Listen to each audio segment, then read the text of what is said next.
ইতিহাস সাক্ষী, মাদ্রিদ যখন গ্যালাকটিকো বানিয়েছে তখন কোনো না কোনো ব্রাজিলিয়ান ছিলেন বার্সায়, যিনি অনেকটা সামনে থেকে নেতৃত্ব দিয়েছেন, বা কখনো ছিলেন বার্সেলোনার অপরিহার্য কেউ, যাদের কারণে রিয়াল মাদ্রিদ তাদের সেই গ্যালাকটিকোস নিয়ে খুব বেশি সুবিধা করতে পারেনি বার্সার বিপক্ষে।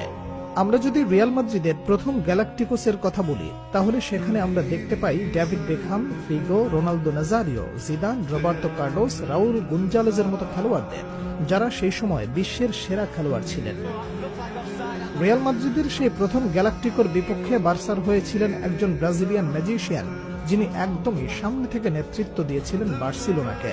তার নাম রোনালদিনহো। তাকে আসলে আলাদা করে পরিচয় করিয়ে দেওয়ার কিছুই নেই।